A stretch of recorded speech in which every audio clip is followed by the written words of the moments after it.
and welcome to the Pip and Pin podcast tutorials. Today I'm going to show you how to bind off your knitting. So when you've completed your piece of knitting, you will need to bind off your stitches so they don't come undone. As with casting on, there are many ways to do this. And this basic bind off will work for lots of projects. So this is the one that is usually taught first, but there are so many different ones to choose from. For this one, what we're going to do is knit the first 2 stitches of your left needle. Just like that. Put them onto your right needle. Now what we are going to do is take the tip of your left needle and put it through the first stitch on your right needle. So we're going to go like so. And we're going to lift that stitch up and over the second stitch and off the needle. So now you're left with 1 stitch. Again, we're gonna knit the next stitch. So we have 2 stitches on our right hand needle again.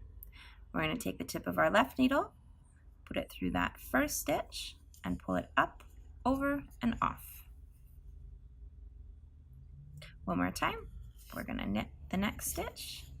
So we have 2 stitches on our right needle, take our left hand needle, put it through, up, over, and off.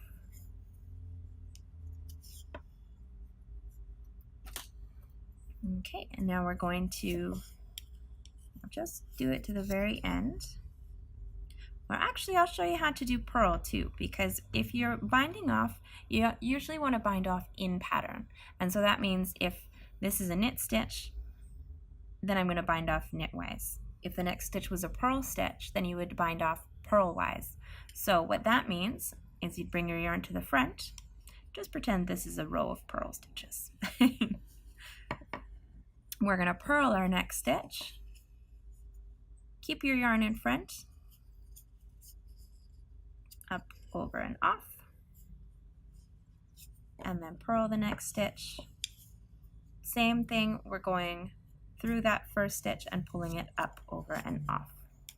If you're working in ribbing or some other kind of pattern, then you can alternate these bind off stitches so that it will stay in pattern. All right, now when we got to our last stitch here,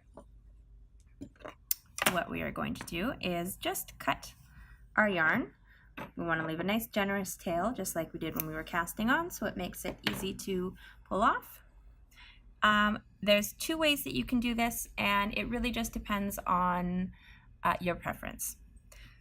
What you can do is just pull this yarn so that you have a loop, and you can bring that through like that and pull it snug, and then it's secured.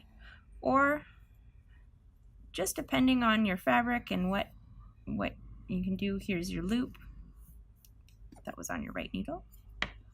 You can just pull that loop all the way through and pull that snug. So whichever way you want to do it is correct there. Oh, and see, you can see the difference here.